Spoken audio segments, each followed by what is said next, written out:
Welcome, welcome, welcome, welcome to episode 8 of what I believe is probably quickly becoming your favorite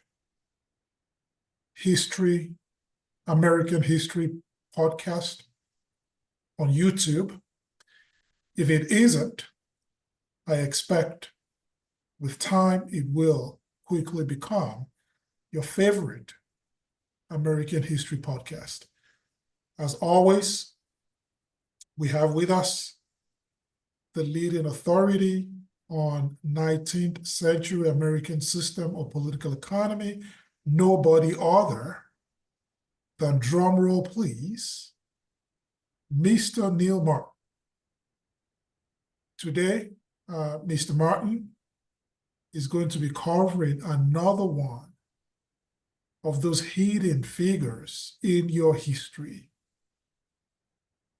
that up till now you haven't heard of, but people who have been instrumental in shaping the United States, especially during the 19th century, into what the United States became by the early 20th century, the leading economic and military superpower on the planet. David H. Mason. As usual, I'll give just a brief overview of Mr. Mason. Neil has several amazing documented materials he'll share with us. First part of his conversation, I'll come in, provide a brief interlude, and then Neil will take it on in the second part. So as usual, you are in for a treat. Fasten your seatbelt. David H. Mason, 1828 to 1903. Political economist, political brawler, tariff editor of the Inter-Ocean, Republican newspapers. He wrote how the Western farmers are benefited by protectionism in 1875. So take that, free traders. If anybody ever doubts that protectionism was instrumental into or in building the United States into an economic superpower by the early 20th century, you need to listen to this. David Mason dedicated his book to none other than Henry C. Carey, who we covered in a previous episode, I believe episode 2 or 3. If you did not catch that episode, you can go back and refresh your memory. He wrote, quote, "To Henry C. Carey, the greatest of all advocates of tariff protection, this little work," that's how the Western farmers are benefited by protection, "is inscribed by its author as a token of profound respect and affectionate regard." David H. Mason wrote a short history of the United States from the earliest to the present time in 1884. David H. Mason wrote his first book in honor of Henry C. Carey. He also wrote a short pamphlet called The Impending Crisis, and Henry Carey Baird, that's Henry C. Carey's grandson, or nephew, published it. Henry C. Carey's nephew. David Mason was one of the 4 American system people to write tributes for the centenary birth of Henry Carey, his life work. Mason focused on Carey refuting David Ricardo's rent theory by using his occupation of the earth theory, which you need to become familiar, and his policy of destroying taxes on transportation and having the manufacturer and the farmer being close together, where domestic commerce, a power of association can reign. Lastly, and I'll turn it over to Lynn, but most important, we're looking at David Mason today because of the art of political fighting through newspapers. Mason refuted free trade in all the articles that Neil is going to cover, in which there's a question and he poses an answer. Mason also used the platform of the press to say loud and clear that British free trade is nothing but sophistry. He conveyed that we can advance agriculture through manufactures and that chemistry has a profound effect on agriculture. He exposed British free trade's purpose, which according to him is nothing other than to make sure that nations are not sovereign. He called the idea of buy cheap and sell dear as, quote, a delusive form of words, unquote. It is easy to conclude that British free trade globalization needs victims, while the American Western farmer needs a home market. I can go on, but I think you want to hear from the horse's mouth. So with all due respect and with no further ado, I hand this over to none other than Mr. Neil Martin. Neil, over to you. Hello. Sir. So David M. Mason wrote a book called How Western Farmers Are Benefited by Protection. It's a short book. This book was written in 1875, and 5 years later, the Cobden Club made a huge attack on America. It wasn't a military attack.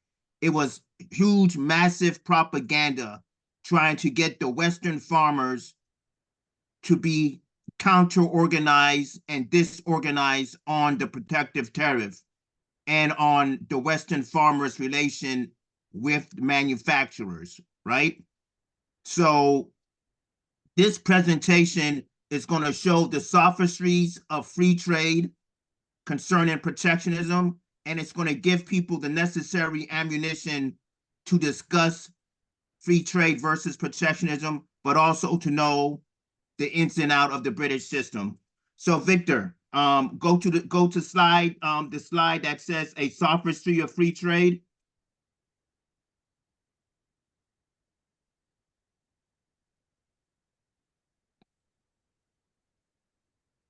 We're going to go back to this. We're going to go back to that that chart after I read the quote. Okay, Victor? All right. That is perfect.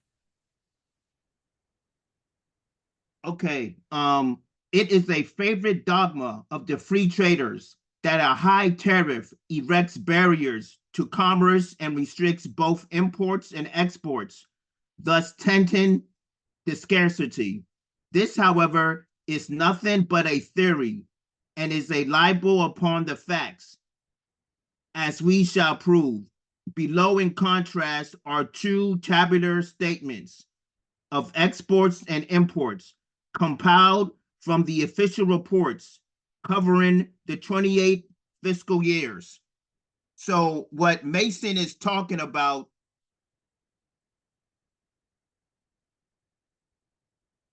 hold on.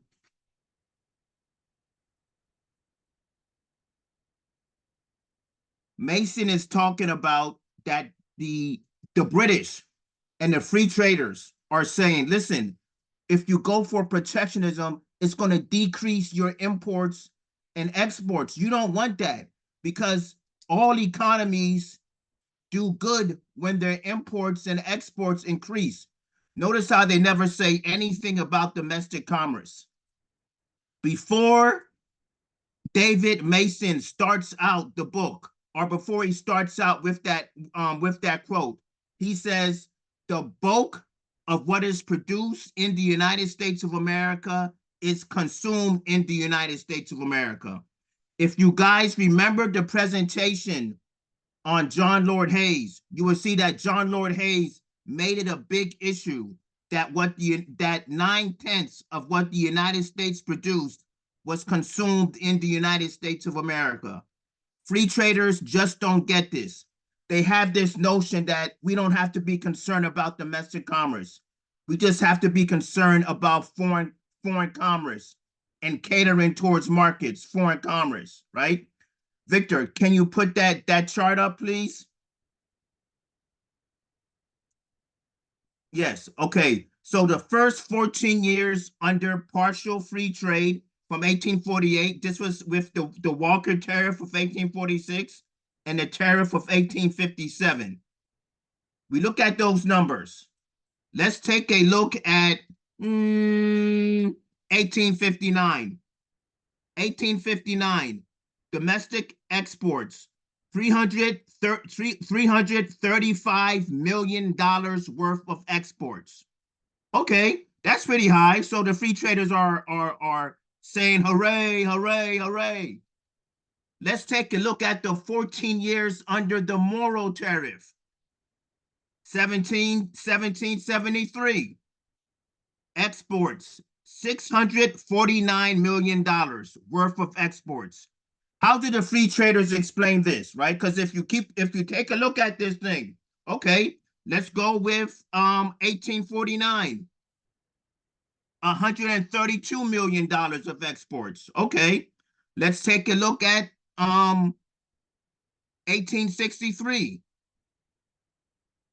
$305 million worth of exports, right? So it seems like if you see the chart, it seems like the protective years had higher imports and higher exports. I haven't read off anything concerning to imports. Okay, let's take the year 1858, $293 million worth, no, $338 million worth of imports. This is 1859. 1873, $663 million worth of imports. The free traders said, well, we can't really say that was because of protectionism. The reason why that happened is because there was an increase of population. Okay, let's use that. Let's try to see if this is for real. Let's take a look at the country of Nigeria. In the 1950s, 1960s, Nigeria had a population of about 30-something million. Correct me if I'm wrong, Victor. And today, 2024, Nigeria has about roughly 230-something million people. What is their domestic commerce like? What is their consumption like? What is their exports and imports like? Well, I'll just be frank with you. I don't think the numbers exploded, as in the imports and exports exploded from the 1950s up until today. So the British have been thoroughly refuted. Next slide, Victor. Okay, so this slide is going to focus on this newspaper called the New York Evening Post, which was founded by William Cullen Bryant. And this is David H. Mason talking about the New York Evening Post.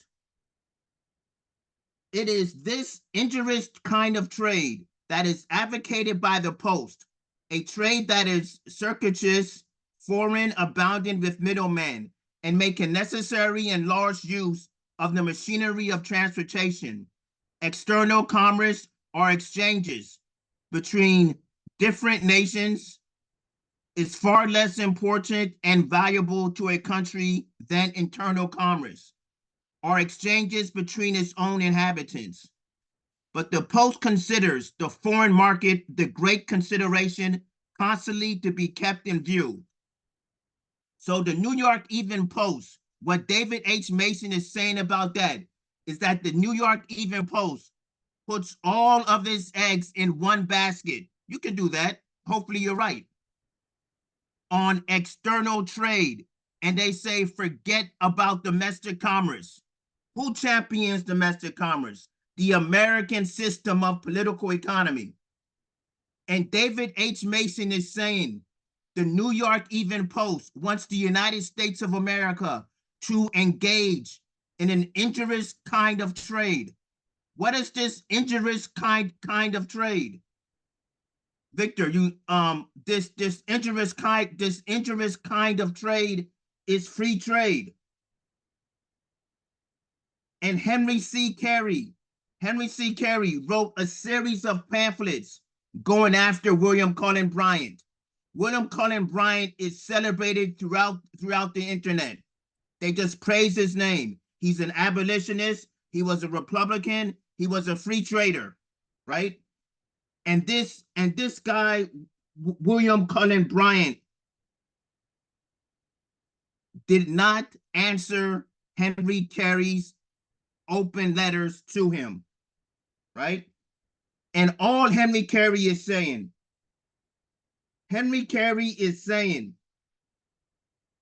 that the trade, Victor, something's going on.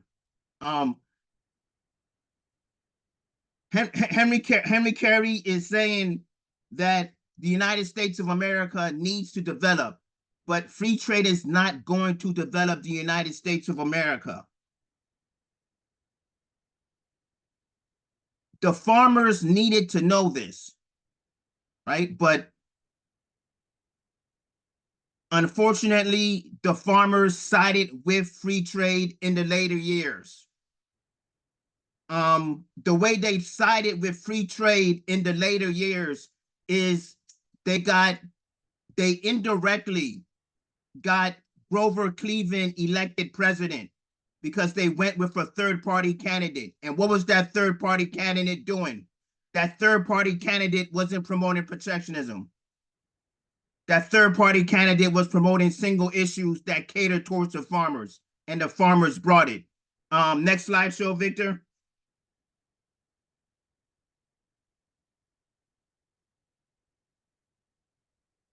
William Cullen Bryant versus Henry Carey. The rapid circulation of commodities constitutes the material prosperity of national life, leading directly to mental development and moral improvement, and as a necessary consequence to a higher civilization, moreover, by the tendency of example, promoting the forces of societary excellence everywhere. To carry into practice the blundering precepts of the post will be to put the country on the road to industrial ruin. David H. Mason, what he is describing, he's describing domestic commerce at work.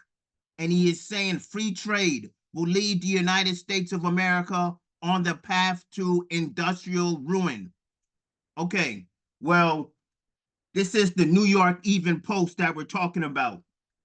We cannot talk about the New York Evening Post without talking about William Cullen Bryant. Let's take a look at how Henry Carey addressed William Cullen Bryant. Right? We know that Henry Carey asked him a profound question in the letters to William Cullen Bryant. He asked, how much domestic commerce is taking place between the states? This is the same profound question that he has in the Principles of Social Science, Volume 3. This profound question first came up when he wrote a series of letters to James Buchanan, right? It's so profound because Henry Carey is asking William Cullen Bryant, how much domestic commerce do we have in the United States of America? The way that you determine how much reasonable or important production and important consumption in a country is by measuring the domestic commerce. You do not measure the important production and consumption by a foreign trade that doesn't develop nations. William Cullen Bryant was all about a foreign trade that does not develop nations because he was a lapdog of the British Empire. And all these sites such as Wikipedia and these other American sites, they want to talk good about William Cullen Bryant. but they don't want to talk about on how free trade is wrong because they're never going to say that, right? Not only that, right? What type of economic policy was William Cullen Bryant pushing? Well, free trade. We can't say anything else because they don't have a policy. What was Henry C. Carey organizing for during this when he wrote these letters to William Cullen Bryant?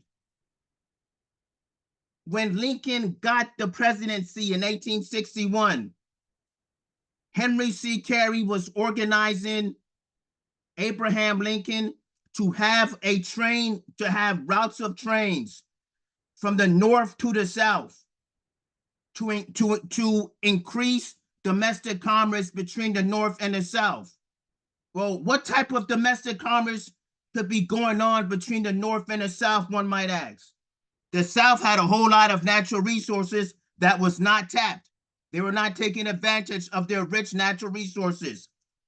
East of the Mississippi, the South had the best natural resources, and no country, no state in the United States of America up north could ever say that, right?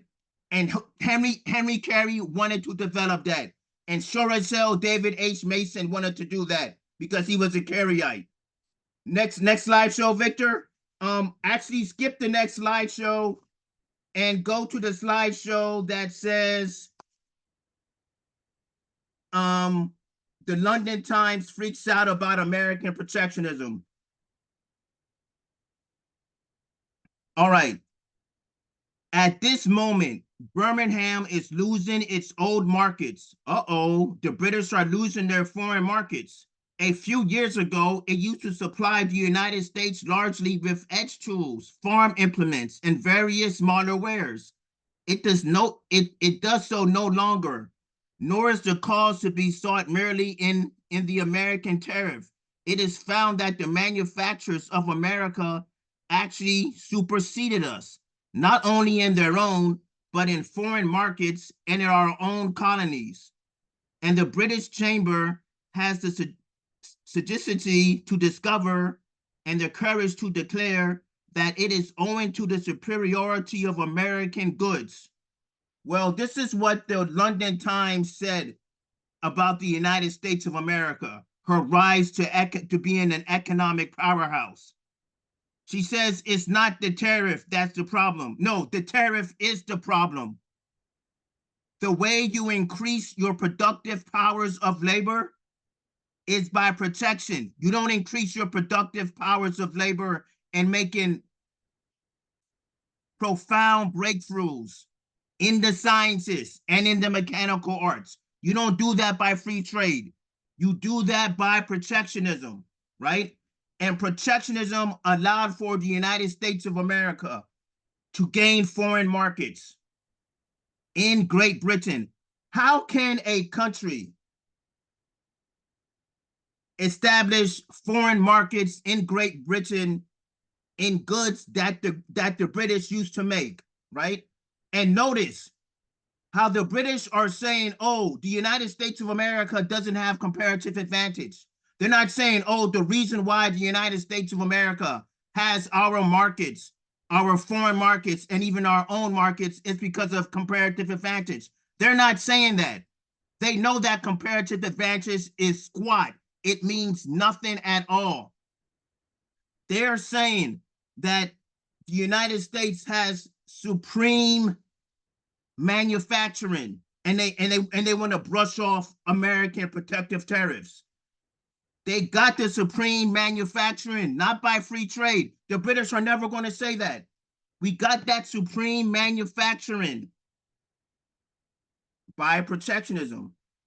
And the British don't want to admit this.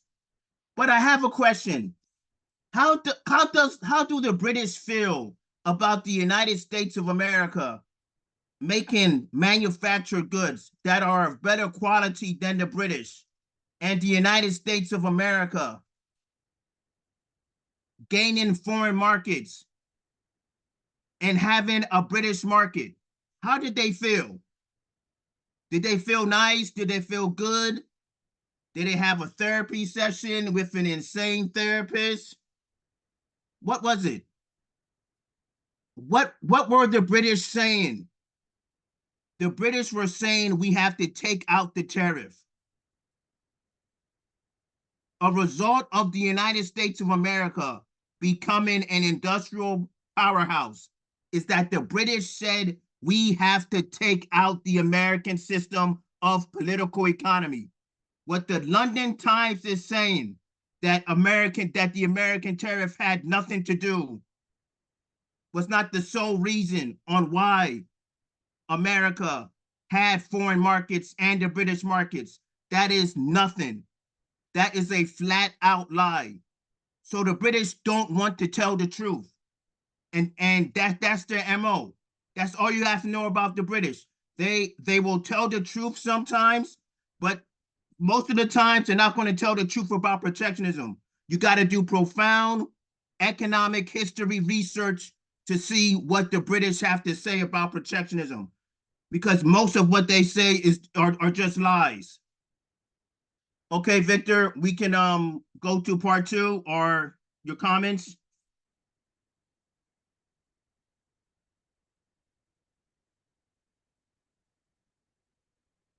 You're on mute, Victor. Thank you, Neil. There you have it, folks. We're just going to take a brief intermission and just a quick opportunity to preview some of the materials you will be getting from us in future presentations. But you've seen the contrast over and over and over again. The contrast between the American system of political economy on one hand, which was acknowledged globally as a leading alternative to what then became, during the 20th century, the dominant form of political economy globally, which is the British system of political economy. You can trace all the lineage. You can trace the history of the American system from Hamilton through individuals like Henry Clay, through individuals like John Quincy Adams, to a certain extent, some of the earlier protectionist American presidents, all the way through Henry Carey, through Abraham Lincoln, and the global spread through individuals like George Mason, all those individuals that Neil has been introducing us to, who pretty much became evangelists in the footsteps of people like Henry Carey, of the American system of political economy, which was picked up by people like Friedrich List in Germany,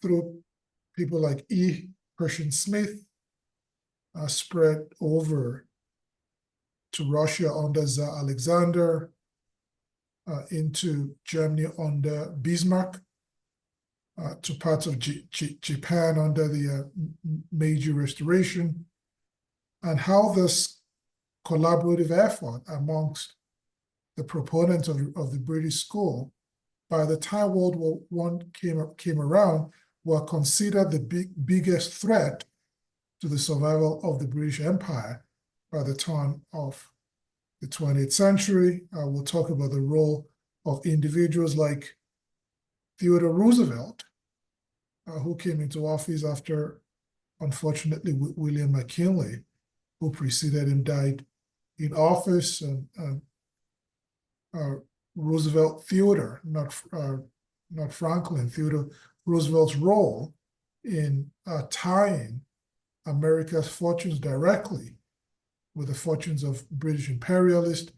We'll talk about his cousin Franklin's role in reviving, through him directly going back to his great-grandfather, Isaac Roosevelt, who was a contemporary of, going back to the beginning again, Alexander Hamilton. They were both New York bankers. So Roosevelt goes back to that tradition, revives the American system of political economy, which became instrumental in the United States providing support to the British to defeat the threat of Nazism and establishing the Bretton Woods system, which became the basis for global economic relations, at least until Nixon pulled the plug in 1971. So that's the context. Think about what Neil is talking about in that broad historical scope. And these individuals provide the twists and turns along the way that guide you so that you understand where we're coming from, where we are, and how you can help intervene in shaping where we're going next. So that's enough from me. I think Neil is ready to take over steering the ship again. So without any further ado, I know you came to hear Neil. So I'll get out of the way and hand it right back to the man himself, the world leading authority on 19th century American system of political economy, Mr. Neil Martin. Take it away. All right. So what we're going to see in the next part of the presentation, we're going to go from the tariff for revenue only. We're going to go from the British saying, buy cheap, sell dear, to the British having a direct plan to destroy countries in Europe and also the United States of America. And they were going to use free trade to do it. Free trade is not a gift. Free trade is not like the three wise men that brought gifts to Jesus. Free trade is the Trojan horse. That's what we need people to understand about free trade. So we're at the next slide, Victor. It says tariff for revenue is only a blight. Okay, so what's a tariff for revenue only? A tariff for revenue only is a tariff that only wants to collect revenue. It doesn't want to increase domestic commerce or introduce or increase domestic production of a good. This tariff is only good for creating government deficits, destroying nations such as Turkey, destroying the United States of America with the tariff of 1816, the compromise tariff, the Walker tariff of 1846, and the 1857 tariff. Okay. We are falsely told that with a strictly revenue tariff, our manufacturers would be enabled to obtain control of nearly every market in the Western Hemisphere. Such is not the voice of experience. Every attempt we have made to develop our industries under that kind of tariff has ended in illumination of suffering and force a return to the protective policy. Instead of acquiring more and new markets, we began rapidly to lose control of our own at home. In urging upon us reciprocity treaty and a tariff for revenue only, Great Britain is doing her utmost to regain her lost ground in this country.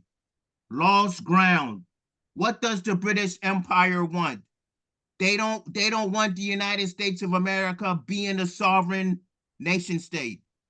They don't want the United States of America being sovereign economic-wise. Why don't free traders admit this? They said, oh, the reason why we want free trade is so that countries will not have their sovereignty.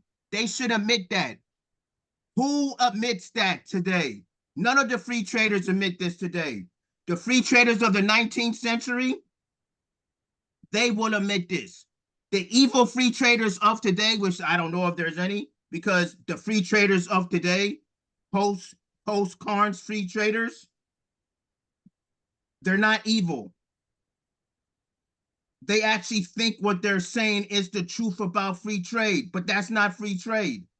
As I said, right? Who attacked the tariff for revenue? Most of the protectionists attack the tariff for revenue. David H. Mason is attacking it. Here you have, I don't know who we got this quote from, right? But they're saying, oh, if you get a tariff for revenue, you can have the whole Western Hemisphere under your economic sphere of influence. That is a bunch of crap.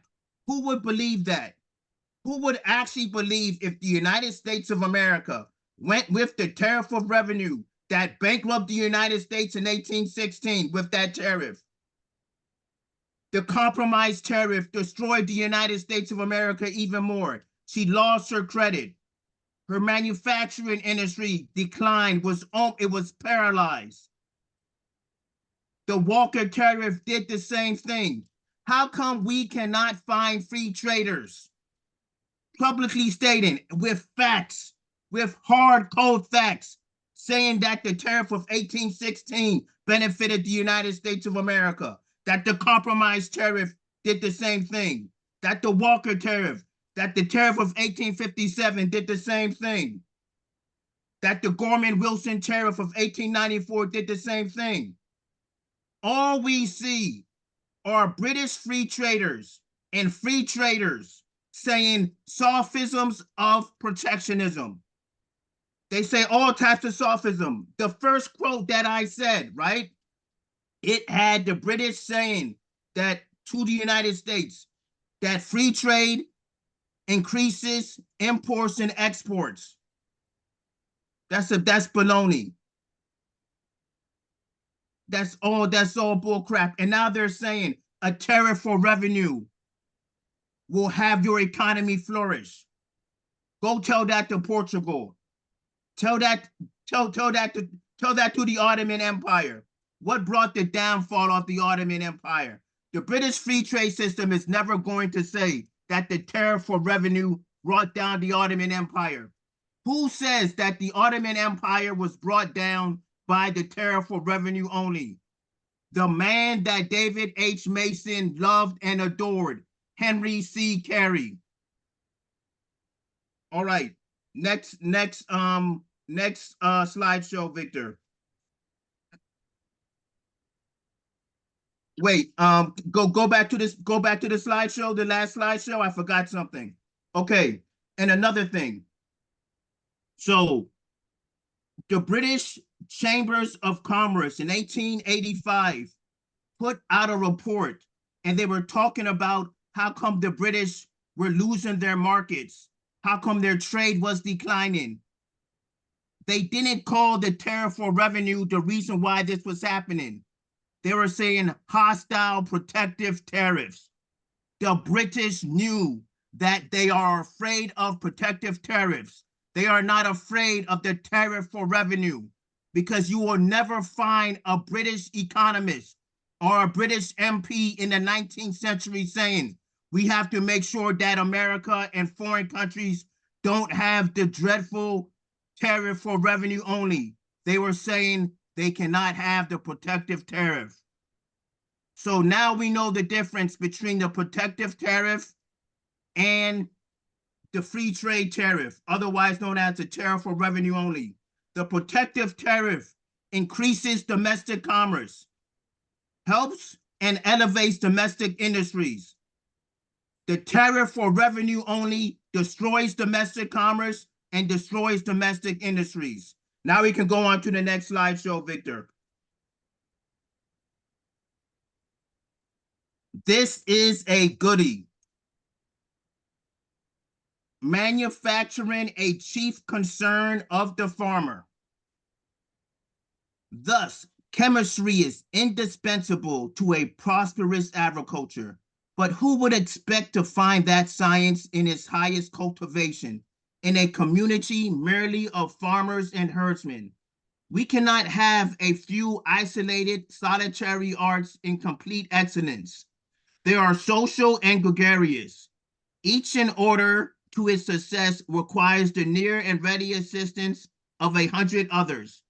Only a manufacturing people can develop and sustain that diversity of the arts and the science which culminates in and is inseparable from a scientific agriculture to the same extent that diversification enters the domain of labor.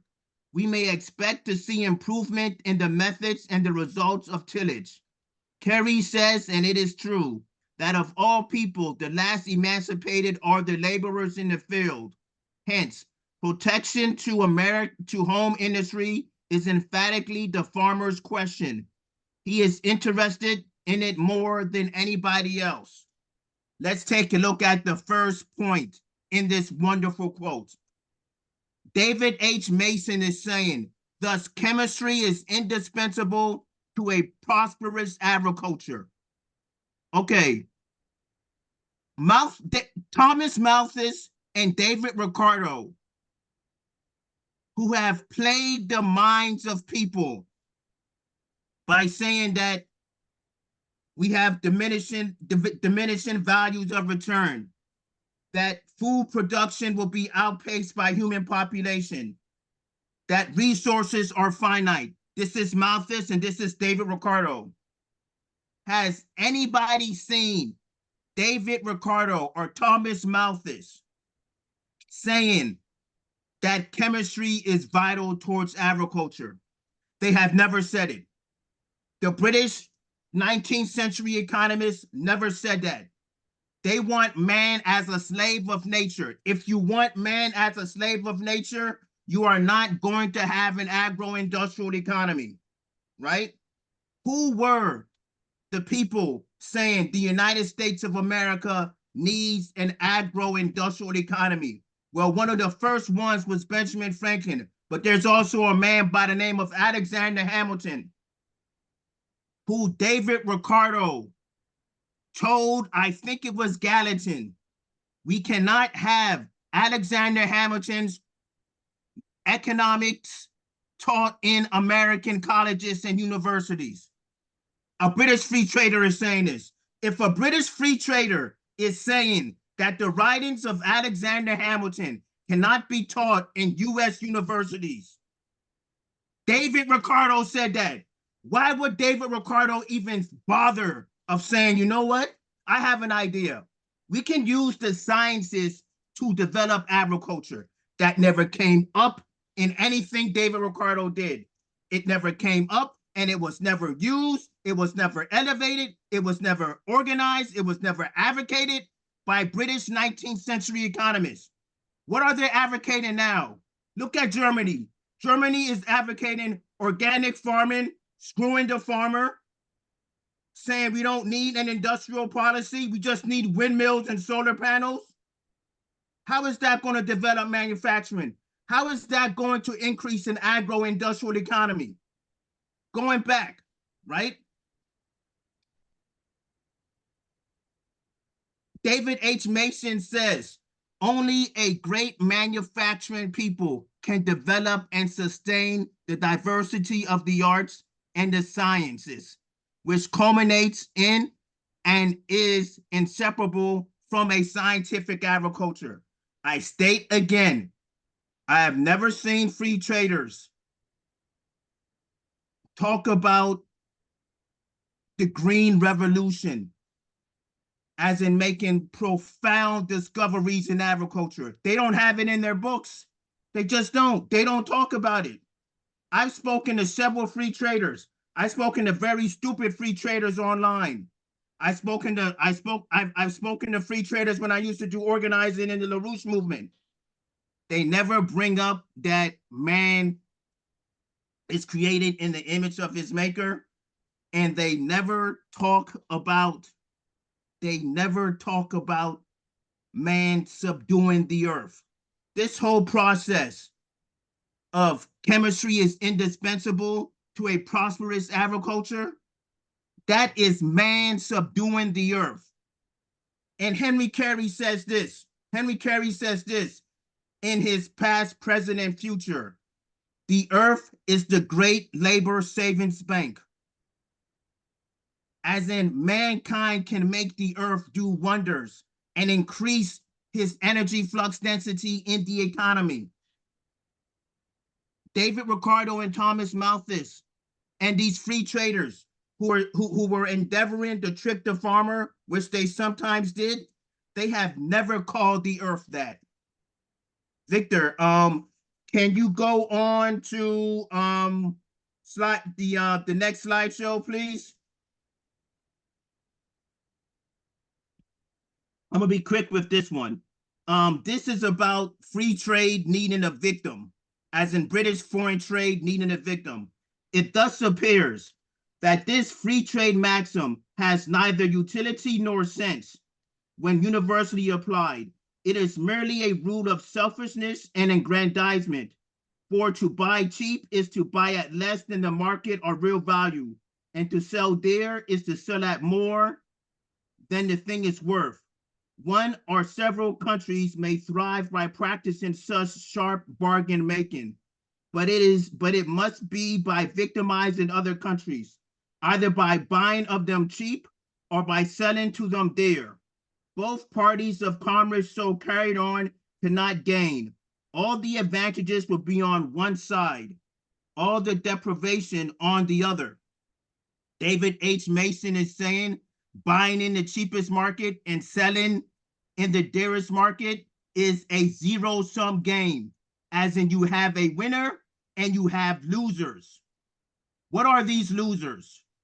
These losers are the United States of America in 1816, United States of America with the compromise tariff, the United States of America with the Walker in 1857, the Walker tariff, the 1857 tariff. A Southern general said we should have destroyed the United States of America, the North, by having a worse tariff than the 1857 tariff. I don't want to hear that a tariff for revenue is good. I've just given you amples of amount of intelligence. I have just told you that when the British say buy in the cheapest market and sell in the dearest market, they are looking for victims. What type of businessman says, I want you to invest in my policy, but I need victims? Who does that? Nobody does that. I mean, who will fall for the policy of one side is going to get the advantage and the other is going to have deprivation? Who would fall for that? The British system of free trade had Americans fall for that. They're falling for it today also, because people somehow think that free trade is the United States of America, that the United States of America was built on free trade. That's a flat out lie. Victor, go to the next slide, please. Actually, go to the last slide, Go to the last slide. Okay. So this slide right here is going to vindicate Henry Clay as a protectionist. It's going to vindicate how you see Henry Clay in economic history. What the quote that Henry Clay reveals shows that free trade wants to destroy the economic sovereignty of nations, right? How could anyone ignore this, right? 3 protectionists use this quote either in books or in speeches: Henry Clay, Giles Stebbins, and David H. Mason. This is a British MP saying this in like the 18. Henry Clay used this quote in an 1832 speech. It was idle for us to endeavor to persuade other nations to join us in adopting the principles of what was called free trade. Other nations knew, as well as the noble lord opposite and those who acted with him, what he meant by free trade was nothing more nor less, by means of the great advantage we enjoyed, to get a monopoly of all their markets for our manufacturers and to prevent them one and all from ever becoming manufacturing nations. Cheap, guys. Do you understand? It's not primary kid and it's cheap. That's why What's that? What is that?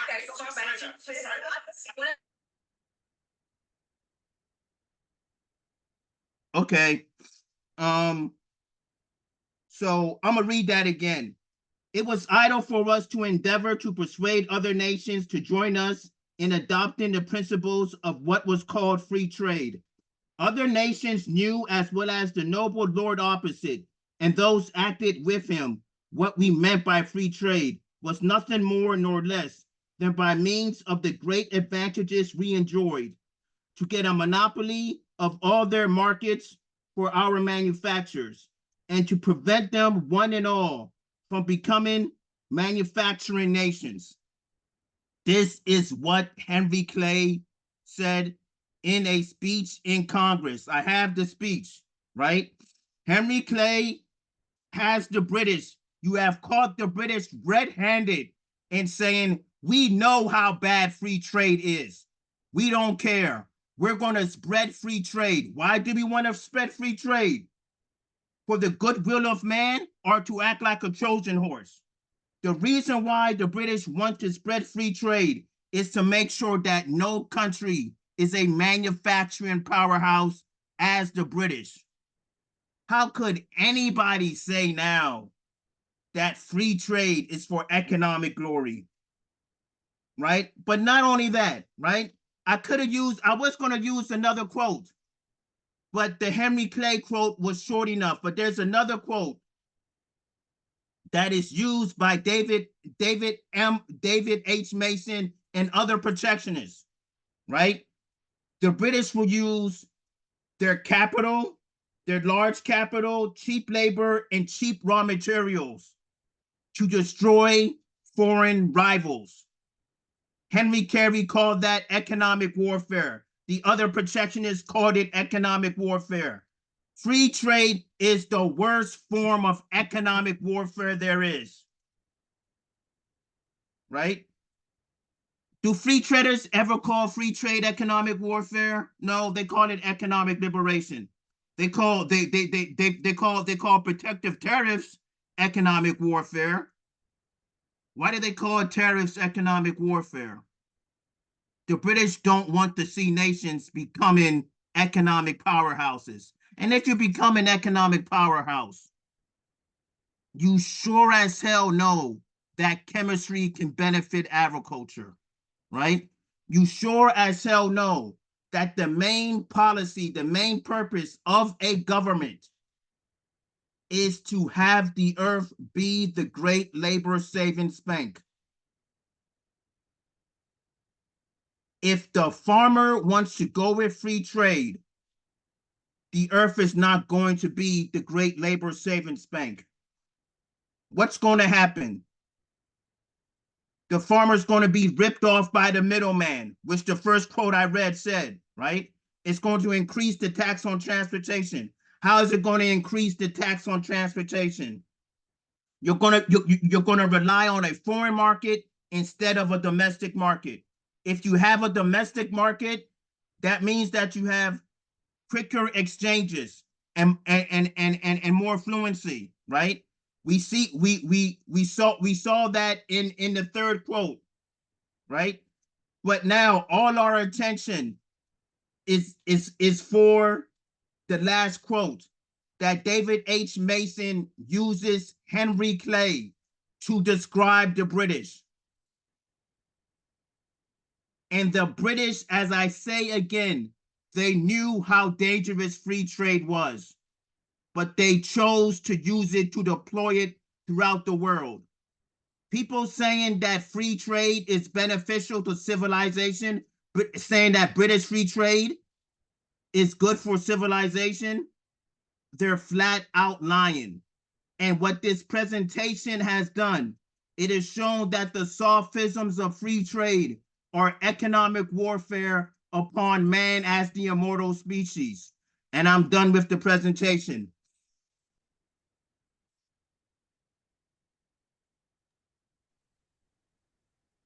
Once again, we just got another blockbuster presentation from the man himself. So your repertoire of leading proponents of the American system of political economy in the 19th century continues to grow. So now we're 8 episodes in, but let me assure you, we are just getting started. Because where all of that came from, there's more, a whole lot more to come. So stay tuned, fasten your seatbelt. We'll get episode 8 out for your review, for you to consume, and then we'll start preparing for episode 9 in June. So it's not going to be too long. We'll leave you with these precious words from Neil for you to abide with for the next 1 month, and we will be back. We will be back. Have a wonderful, wonderful, wonderful rest of your day, everybody. Good night, everyone.